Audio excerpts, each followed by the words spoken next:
¿Qué tal? Buenas noches. Soy el doctor Carlos Mena, presidente del Colegio Mexicano de Dermatología Pediátrica, dándoles la bienvenida, como todos los lunes por la noche. En esta ocasión nos toca dar continuidad con el módulo de hidrosadenitis supurativa, que corresponde al mes de septiembre, y en esta noche del lunes 13 de septiembre le corresponde dicha plática a la doctora Liliana Godínez Aldrete. Y el tema va a ser terapia biológica en hidrosadenitis supurativa.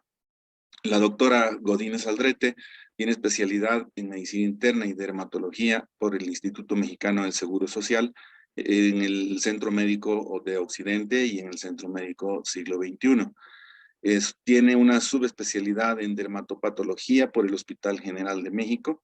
Es médico adscrita actualmente al Servicio de Dermatología del Centro Médico La Raza, y donde es también la encargada de la clínica de psoriasis y de hidrosadenitis supurativa. Es profesora adjunta a la especialidad de dermatología del Hospital de Especialidades del mismo Centro Médico La Raza. Muchas gracias, doctora, por acompañarnos y otorgarnos el honor de recibirla con esta plática. Les recuerdo que pueden hacer sus preguntas por medio del chat en Facebook Live y pues se les estará contestando a través de la misma vía. Espero que para todos sea de mucha utilidad, de agrado, porque son temas interesantes que están actualmente pues de moda, todas estas terapias biológicas que les llamamos en general. Pues muchas gracias. Adelante, doctora.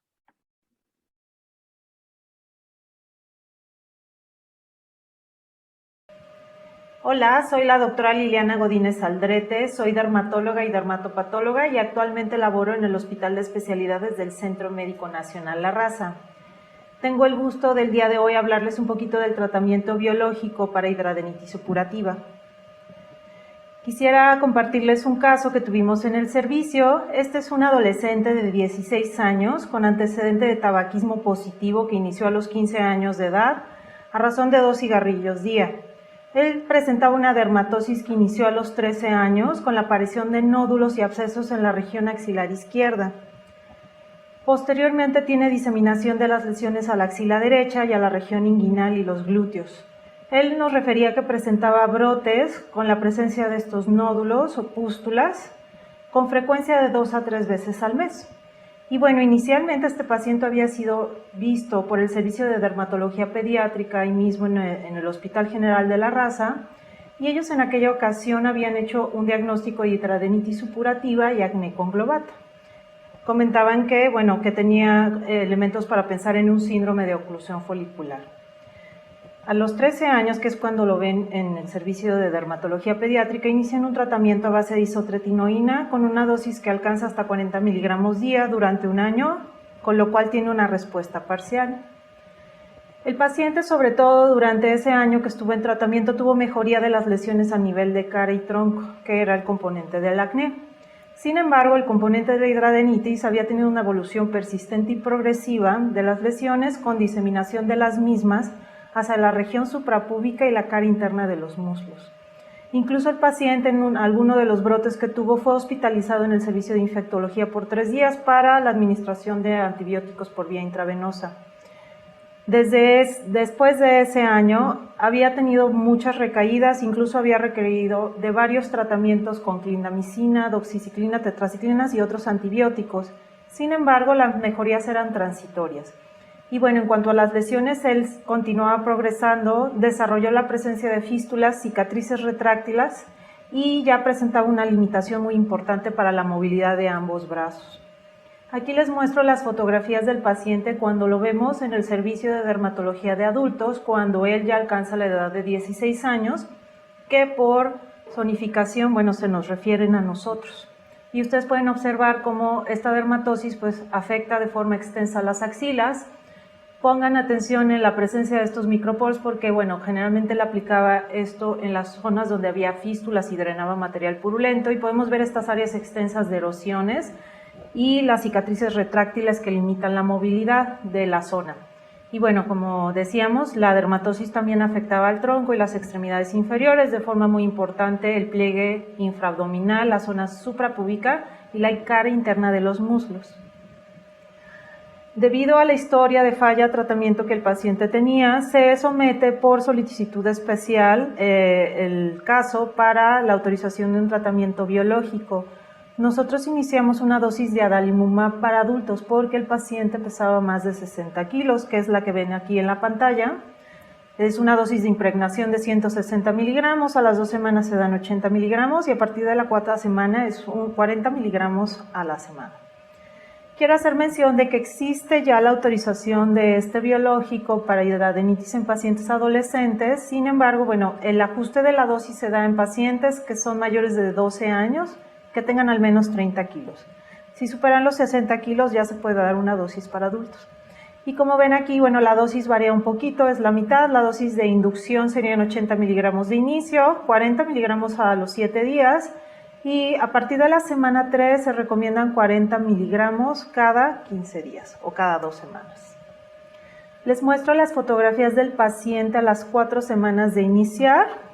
Mi paciente, bueno, a las 4 semanas ya había alcanzado una mejoría de las escalas de severidad del 50%. En este caso utilizamos el High Score y bueno, no presentaba aumento del número de fístulas o abscesos o lesiones nuevas.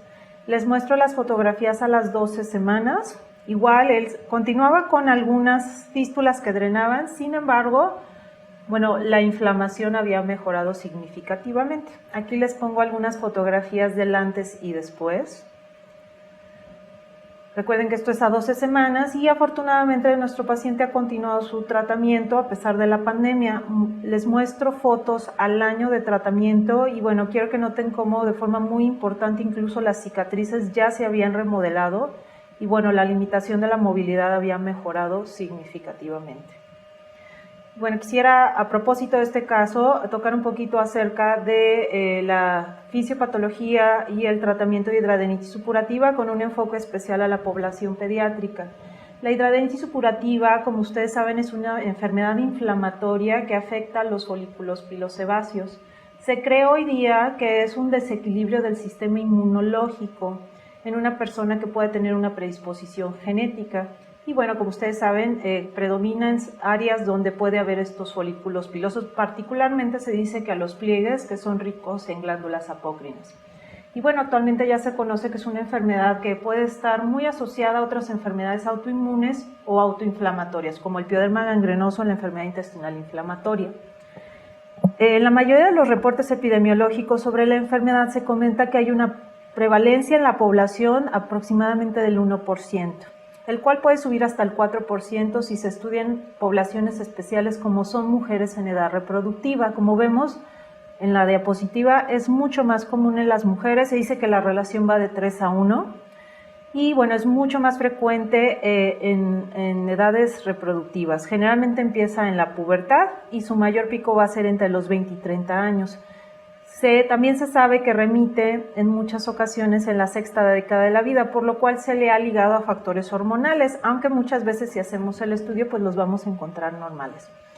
La hidradenitis supurativa en la población pediátrica, en algunas revisiones van a ver que se considera prepuberal cuando se presenta antes de los 11 años, en otras antes de los 13 años. Se sabe que es rara, más o menos hay reportes de que debe de representar el 2% de la población con hidradenitis. Algunos otros reportes, como este que publica el Dr. Deckers, él cuantificó el número de pacientes que eran menores de 13 años y de una muestra de 855 pacientes, 66 cumplían ese criterio, lo que representaba el 7.7. El paciente más joven con hidradenitis supurativa que se ha reportado en la literatura tenía 5 años.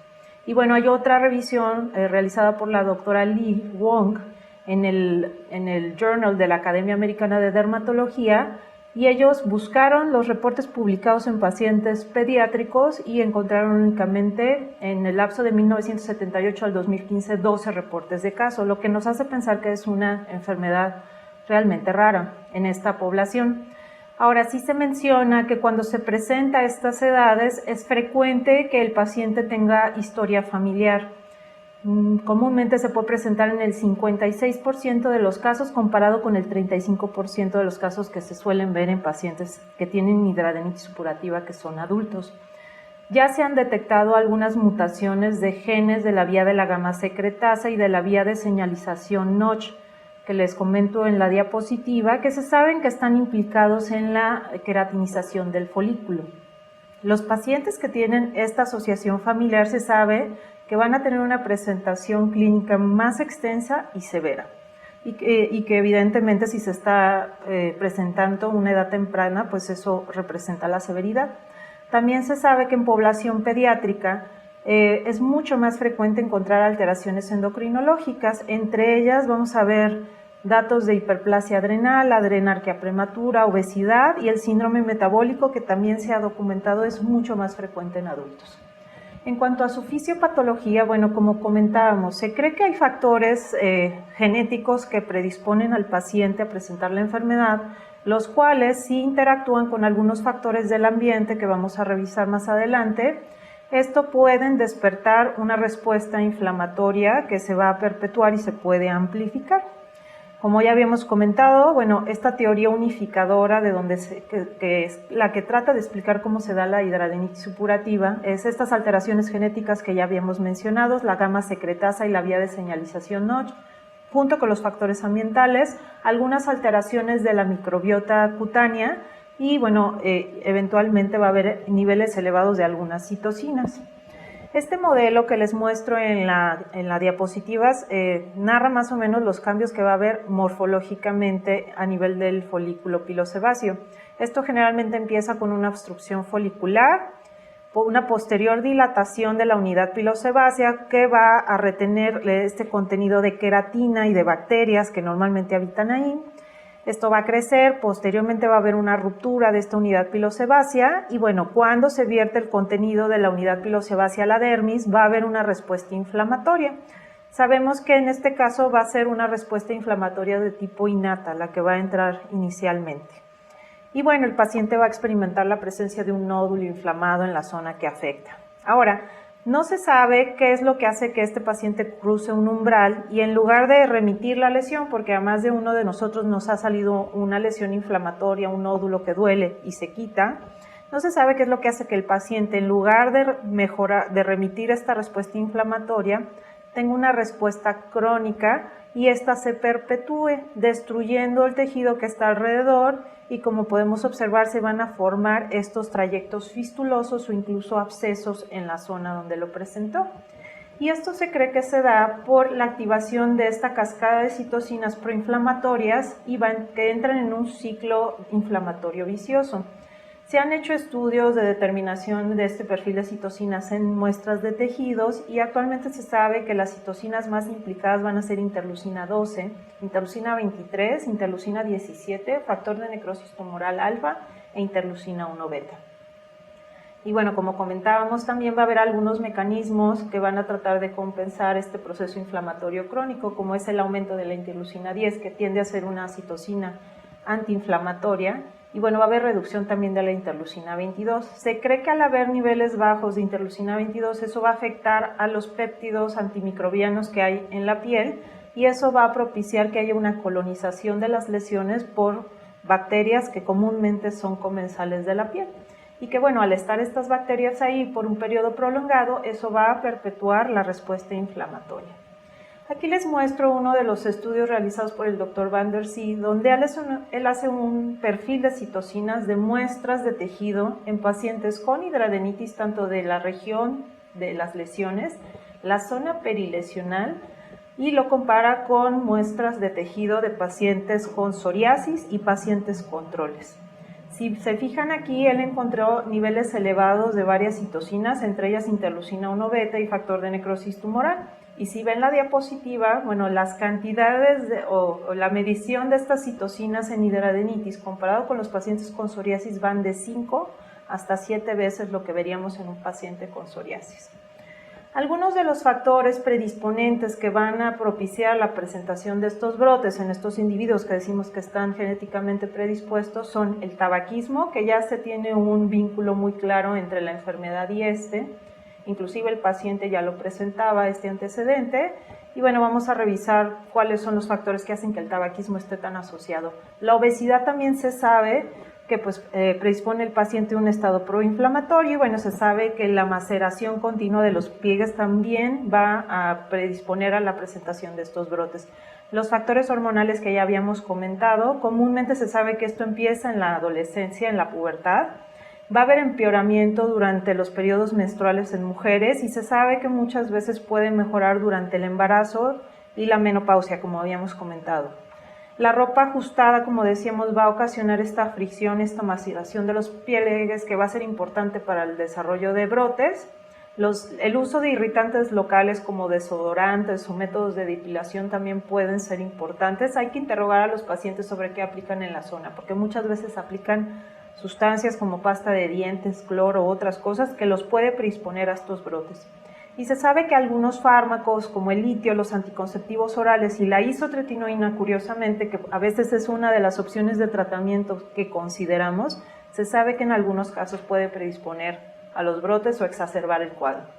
El tabaquismo, como habíamos comentado, es un factor predisponente muy importante. Se dice que está presente hasta en el 70% de los pacientes. Y se cree que esto es debido a la presencia de algunas sustancias como la nicotina o los hidrocarburos poliaromáticos. Se sabe que en la piel hay receptores nicotínicos y de estos hidrocarburos de arilo, y que al ser estimulados van a provocar una acantosis del epitelio, una hiperplasia del epitelio folicular y una cornificación excesiva que va a predisponer a la formación de esta obstrucción folicular. Esto a la vez se sabe que el tabaco puede predisponer a la elevación de algunas citocinas en la piel, como es factor de necrosis tumoral alfa, interleucina 1 alfa, 1 beta, interleucina 8, y que también va a predisponer al reclutamiento de neutrófilos y a la activación de la vía TH17. También hay estudios que demuestran que el tabaquismo va a promover la colonización por gérmenes como el estafilococo aureus, lo que va a hacer más fácil que formen un biofilm y que haya una adhesión celular aumentada de estas bacterias a los túneles que se forman, y que también va a disminuir la efectividad de la acción de los péptidos antimicrobianos en la piel. Aquí les muestro uno de los esquemas, que son estas teorías que tratan de explicar lo que sucede en la hidradenitis, y aquí, bueno, a la izquierda vemos estos factores genéticos que habíamos comentado, cómo al entrar en contacto con estos factores ambientales, la obesidad, el tabaquismo, la obesidad o el roce de los pliegues, van a provocar todos estos cambios morfológicos que mencionamos, la obstrucción del folículo, la dilatación del mismo, la formación del quiste y la ruptura del mismo con la exposición de la queratina y las bacterias hacia la dermis, y cómo eso va a despertar una respuesta inflamatoria inicialmente de tipo innata a través del reclutamiento de macrófagos, células dendríticas. Estos van a su vez a presentar estos autoantígenos a los linfocitos T, que son naive en un inicio, después activa esta vía TH17. Y bueno, cómo esto se va volviendo un ciclo inflamatorio vicioso que se puede amplificar incluso llevándonos a observar un estado inflamatorio sistémico. Ahora, la participación bacteriana en hidradenitis sigue siendo muy controversial. Se han hecho estudios donde se han tratado de aislar a través de cultivos de secreción, de tejido o incluso hemocultivos de los pacientes, y lo que se ha observado es que la mayoría de las bacterias que se aíslan son bacterias que son comensales a la piel, como el estafilococo aureus, los estafilococos coagulasa negativo y el Corynebacterium. Y entonces se desconoce si en realidad estos están provocando un proceso infeccioso a nivel local o si simplemente son bacterias que colonizan las lesiones. Aquí les voy a hacer mención de esta revisión sistemática que hizo el doctor Hans Christian Ring, donde trataron de reclutar muchos de estos estudios, tratando de determinar cuáles eran los agentes más aislados de los cultivos de estas muestras. Aquí hacen mención que son cultivos hechos de secreción de las lesiones, de tejido, hemocultivos, y bueno, hicieron algunos cultivos o incluso secuencias de DNA para aislar estos agentes. Aquí vemos que el estafilococo aureus, los estafilococo coagulasa negativos son los más frecuentes, como comenzábamos. Entonces, hasta la fecha no se sabe si esta colonización bacteriana cumple una participación primaria o secundaria en el proceso. El hecho de que los pacientes respondan al tratamiento con antibióticos como rifampicina, clindamicina y tetraciclinas nos hace pensar que sí tienen un papel importante en el proceso inflamatorio. Sin embargo, también se sabe que estos antibióticos pueden tener un efecto inmunomodulador sobre las células T. Bueno, y en cuanto al tratamiento, en el caso de los adultos con hidradenitis supurativa ya contamos con varias guías de tratamiento. Aquí les menciono solo algunas. Está una muy reciente que es la de la Academia, la guía norteamericana, que hay participación tanto de Estados Unidos como de Canadá. La guía europea, que es la que tiene más tiempo. Incluso nosotros ya contamos con un consenso mexicano del manejo clínico de la hidradenitis supurativa. Aquí, como pueden ver, el algoritmo de tratamiento se estratifica de acuerdo al estadio de Hurley. Normalmente para estadios de Hurley 1 y 2, lo recomendado son las terapias tópicas, comúnmente es clindamicina, 2 veces al día por 12 semanas, o un tratamiento sistémico con tetraciclina de 500 miligramos 2 veces al día hasta 4 meses. También se sugieren a veces los tratamientos quirúrgicos. En este caso, bueno, en las fases tempranas de la hidradenitis se puede hacer excisión local o destechamiento para mejorar el cuadro agudo de las lesiones o de los brotes. Y ya para los Hurley 2 y 3, las formas moderadas a severas, se recomiendan cursos de antibióticos sistémicos como son las tetraciclinas a la dosis que habíamos mencionado por 4 meses, o combinaciones como clindamicina 300 miligramos 2 veces al día o rifampicina 600 miligramos 1 vez al día por un periodo de al menos 10 semanas. Hay otros esquemas como el de moxifloxacino 40 miligramos días o metronidazol 500 miligramos 3 veces al día más rifampicina 300 miligramos 2 veces al día. Igual esto se recomienda por 10 semanas, o un pulso de ertapenem a dosis de 1 gramo intravenoso al día. Si nosotros vemos falla con estos esquemas, lo sugerido es pasar ya a una terapia biológica. Entonces se recomienda que al menos tratemos de cubrir las semanas que nos piden de cada tratamiento. Y bueno, vamos a ver que también el manejo quirúrgico en estos casos suele ser un complemento o a veces una necesidad de un tratamiento combinado. Tenemos varios fármacos de segunda y de tercera línea en caso de que tengamos estas faltas de respuesta. Este algoritmo que les comento lo publica el Dr. Gulliver y es un algoritmo tratando de resumir las recomendaciones que hace la guía europea. Si se fijan, él utiliza el Hurley para sugerir la terapia quirúrgica. Estadios tempranos de Hurley recomiendan excisión local. Para Hurley 2, el destechamiento, el uso de láser o excisión local o excisiones amplias. Para el Hurley 3 también se pueden hacer estas técnicas. Y para la terapia médica recomiendan el PGA, que no vamos a hablar de las escalas clínicas en esta charla, pero ustedes los pueden revisar y es básicamente lo que les comentaba en el algoritmo anterior. Esta es la propuesta de la guía norteamericana, y bueno, ellos usan el Hurley para estadificar las lesiones. Aquí incluso hacen un esquema pequeño, recordando que los Hurley 2 son aquellos que ya presentan fístulas y depende del número de lesiones inflamatorias. La guía norteamericana hace una postura de hacer tratamientos combinados con el uso de tratamiento médico, quirúrgico y el manejo de las lesiones agudas, como pueden observar. Y bueno, hasta la fecha, adalimumab, que es un bloqueador del factor de necrosis tumoral alfa, es la primera terapia y la única aprobada por FDA para el tratamiento de la hidradenitis supurativa moderada severa. Esta indicación la logra a través de sus estudios Pioneer 1 y 2. Que en la fase 2, que incluyó a 154 pacientes aleatorizados y cegados, cumplió un objetivo primario. Aquí utilizaron el PGA a las 16 semanas. Vamos a ver que el grupo placebo tuvo una mejoría del 3.9%. Los pacientes que recibieron adalimumab a dosis de 40 miligramos subcutáneo cada 15 días en 9.6% de los casos y adalimumab 40 miligramos semanal de 17.6%. Posteriormente hacen una fase 3 de los estudios y aquí el objetivo primario fue con el high score mayor al 50% a las 12 semanas. Aquí los resultados fueron mucho más espectaculares debido a que utilizaron esta otra escala. Y vamos a ver que el Pioneer 1 reporta unas mejorías del 42% comparado con placebo del 26%, reportando una estadísticamente significativa. Pioneer 2 reporta una mejoría con adalimumab del 59% comparado con placebo del 28%, esto a las 12 y a las 36 semanas, que fue lo que duró el estudio. En cuanto a los aspectos de seguridad, ellos no observaron diferencia del grupo tratado contra el grupo placebo.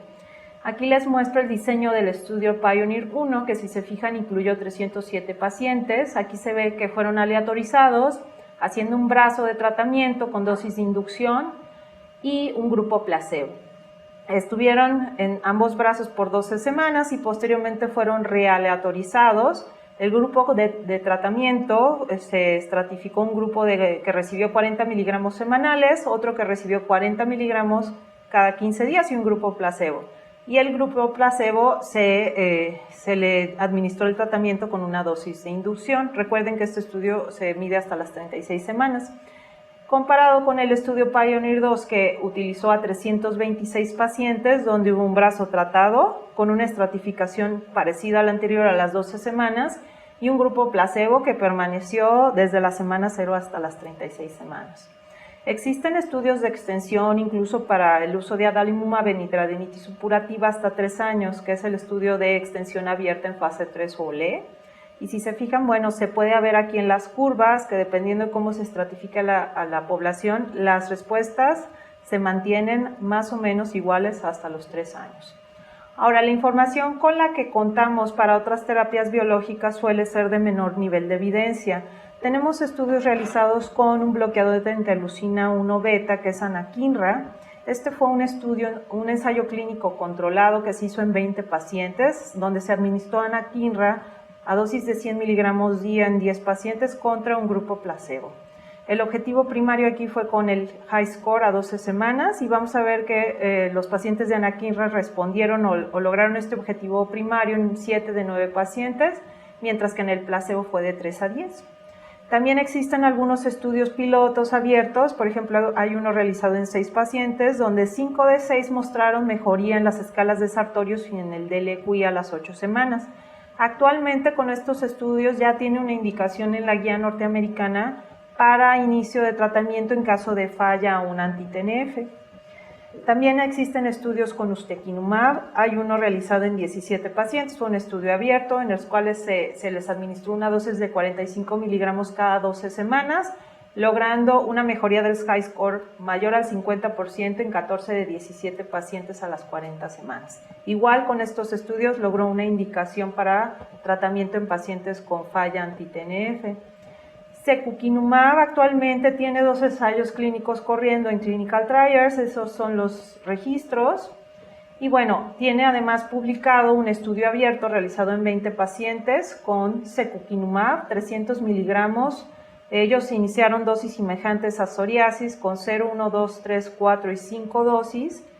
9 pacientes cada 4 semanas la dosis de mantenimiento y en 11 pacientes 300 miligramos cada 2 semanas.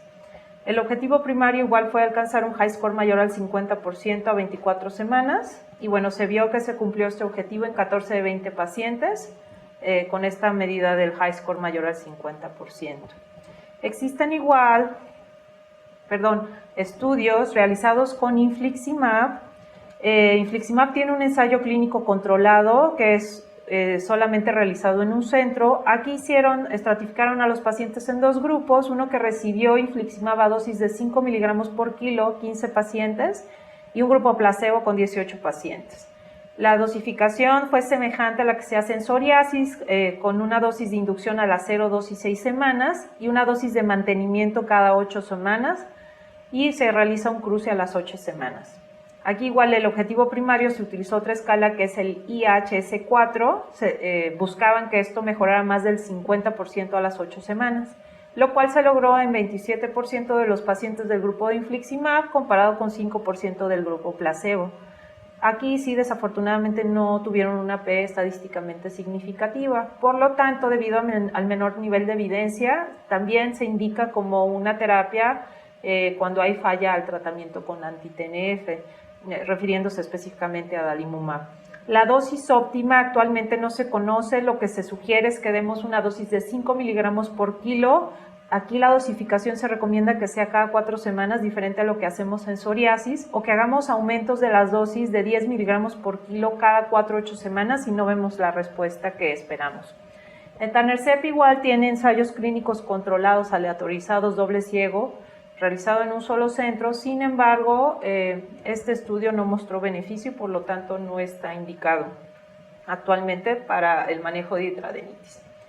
Otros de los aspectos que debemos de tomar en cuenta como parte del manejo son las medidas higiénico-dietéticas. Evidentemente, pues si detectamos que el paciente fuma, es de mucha utilidad suspender el tabaquismo. Sin embargo, se sabe que si es la única medida terapéutica, pues eso puede hacer que no responda de forma completa. Deben de mejorar, mas no es la única medida terapéutica que debemos de tomar. La asesoría nutricional es importante en caso de que los pacientes tengan obesidad o síndrome metabólico. Por ahí hay estudios de pacientes que han mejorado sus lesiones con suplementos con zinc, vitamina D, y por ahí también hay un estudio de exacerbación del cuadro con el uso de levadura de cerveza, es lo que se comenta, entonces se recomienda evitarlo. Y también se recomienda que el paciente evite los irritantes locales, ya sea con el uso de desodorantes, depilación o rasurado, incluso estas otras cosas que llegan a usar los pacientes, porque como sabemos predisponen a los brotes. El manejo quirúrgico, que muchas veces debe de ser parte integral del manejo, se hace sobre todo cuando nosotros ya tenemos un manejo médico, hemos controlado la mayoría de las lesiones. Sin embargo, tenemos lesiones localizadas que son recidivantes, que no responden a terapia médica. Esas son las que son candidatas a un manejo quirúrgico. También en el caso de lesiones muy extensas, inflamatorias y crónicas, que no responden al manejo médico, como habíamos dicho, o para el manejo de las complicaciones de la hidradenitis. Como veíamos, algunos pacientes, como es el caso que les mostré, quedan con secuelas y bueno, esas solamente se van a corregir con el manejo quirúrgico. Existen varias técnicas como son la incisión y drenaje de las lesiones. Eso solo da alivio sintomático, se puede hacer en agudo. Una técnica que se conoce como destechamiento, que vamos a ver más adelante, o marsupialización de las lesiones. La extirpación extensa del área afectada con reconstrucción mediante colgajos o injertos, o una extirpación extensa con una cicatrización por segunda intención. Aquí les muestro algunos ejemplos de cómo se realiza esta técnica por destechamiento. Comúnmente la lesión, lo que se hace, se canaliza con un instrumento, puede ser una tijera o puede ser con un fistulotomo. Se trata de delimitar el área donde está la fístula, se remueve el techo o la piel que está encima de la fístula y bueno, se hacen medidas de cauterización y se deja cicatrización por segunda intención. De esta manera evitamos que se siga formando ese biofilm y que esa fístula se siga llenando de secreción. Bueno, como les expliqué, hay muchas técnicas, yo nada más les refiero a esta. Esta es una técnica que se puede hacer en consultorio y puede ser de mucha utilidad cuando no hay respuestas en algunas lesiones. Ahora, en el caso particular de tratamiento en población pediátrica con hidradenitis, desafortunadamente se cuenta con poca evidencia. Como decíamos, es una enfermedad que es poco frecuente en la población pediátrica y por lo tanto no hay guías de tratamiento y la mayoría de las publicaciones o recomendaciones se basan en opiniones de experto o en la publicación de algunos casos. Sí, por ahí hay algunos artículos que hacen recomendaciones al respecto y bueno, en general, dentro de las medidas generales lo que se recomienda es que tratemos de buscar en la población pediátrica datos de pubertad precoz, porque si los observamos, no es infrecuente, como decíamos, que el paciente tenga alguna alteración endocrinológica. Si vemos alguna alteración o datos de pubertad precoz, debemos de derivar al endocrinólogo. También se recomienda la mejoría de los hábitos, como es la pérdida de peso, suspender el tabaquismo si es que lo hay, el manejo de los síntomas como dolor o prurito y el manejo médico y quirúrgico, y nos podemos guiar mucho con las guías de tratamiento que están publicadas para adulto. Hay como les decía, una publicación realizada por la doctora Li Wong, donde ella hace una propuesta de manejo de acuerdo a los estadios de Hurley. Como ven aquí, en el estadio 1, ella recomienda como terapia de primera línea los lavados con antimicrobianos. Aquí ella sugiere el uso de peróxido de benzoilo o clindamicina tópica por 3 meses, como se ha publicado en el caso de los adultos, o incluso clindamicina oral. Y como segunda línea, igual, estos sustancias tópicas con peróxido de benzoilo, clindamicina tretinoína o ácido acelaico, en caso de que no veamos respuesta. También por ahí ella comenta que podemos considerar el tratamiento con tetraciclinas, ya sea doxiciclina o minociclina, pero bueno, se ha hecho esa mención que se debe de hacer en niños mayores de 10 años por la cuestión que se comenta de que pueden tener alteraciones del esmaltado de los dientes. En los estadios de Hurley 2 o moderados, lo que se recomienda son tratamientos orales con clindamicina sola o que también se puede hacer con la combinación de rifampicina, y como terapia de segunda línea se puede usar Dapsona o finasteride, aunque hacen mención que solamente debe de ser en adolescentes o población pediátrica que son niñas. En los estadios severos de Hurley, que son el 3, ella recomienda el uso de los biológicos sistémicos. Aquí hacen una recomendación en particular con infliximab debido a lo que está publicado en cuanto a casos, o el tratamiento quirúrgico, ya sea con resecciones parciales o completas. Y como segunda línea ella propone el uso de corticosteroides orales en pulsos cortos o el uso de láseres ablativos o no ablativos. Para finalizar, quisiera comentarles acerca de este concepto que se conoce como ventana de oportunidad, que hace mención el doctor Martorell, que es un experto en España. Él comenta que entre más rápido se dé el tratamiento entre el diagnóstico y las manifestaciones de la cronicidad de la enfermedad, que él denomina enfermedad precoz, o sea, entre la formación del primer nódulo y el primer absceso, la primera fístula, es el momento en que nosotros debemos de ser agresivos con la enfermedad para que el paciente no desarrolle secuelas que después nos lleven a los tratamientos más agresivos. Igual, nada más para terminar, quisiera comentarles lo que se ha reportado en países como España, que son países donde se le da mucha atención a la hidradenitis, donde hay centros con expertos, para que más o menos podamos reflexionar de cómo estamos en cuanto al retraso al tratamiento. Este es un barómetro de la hidradenitis supurativa, es parte de una iniciativa que se conoce como Hércules, está publicado en internet. Y bueno, ellos hicieron esta encuesta en 242 pacientes con hidradenitis en España y bueno, detectaron un retraso de 9 años desde que el paciente inicia con los primeros síntomas hasta que llega con el médico que hace el diagnóstico, con un promedio de 10 años en el grupo de las mujeres y 8 años en el grupo de los hombres. También los pacientes comentaron que habían visitado un promedio de 14 o 15 médicos, entre ellos varias especialidades como urgenciólogos, cirujanos plásticos, dermatólogos, cirujanos generales y médicos generales, antes de que llegaron a la terapia que le controló los síntomas. Los servicios más visitados por estos pacientes son los servicios de urgencias, hasta en el 60% de los casos, dermatología solamente en el 16% y los médicos de atención primaria en el 13.8% de los casos. Y finalmente, la mayoría de los pacientes habían sido sometidos a un promedio de 6 procedimientos quirúrgicos desde la aparición del primer síntoma hasta que llegaron a la terapia que en realidad les controló la inflamación y la progresión de la enfermedad.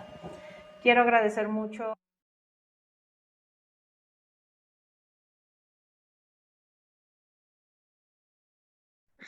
Bueno, como habíamos anticipado, una plática muy interesante. Muchas gracias, doctora Godínez.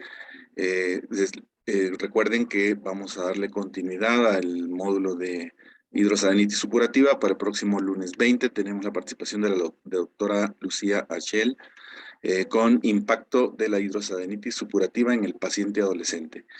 Quiero reiterar pues mis agradecimientos a la doctora Godínez por la plática de hoy, esperando que para ustedes haya cumplido las expectativas, no solo por lo interesante, sino por la utilidad que nos puede dar en nuestra práctica, y a ustedes también por haber asistido, por seguir siendo fieles a estas pláticas de lunes por las noches. Se despide de ustedes el doctor Carlos Mena, presidente del colegio, con su mesa directiva, la doctora Mirna Toledo, la vicepresidenta, la doctora Dinora Chávez, quien es la secretaria, y la doctora Jessica Aranda, quien es la tesorera. De parte de todos nosotros, nuevamente, muchas gracias y buenas noches.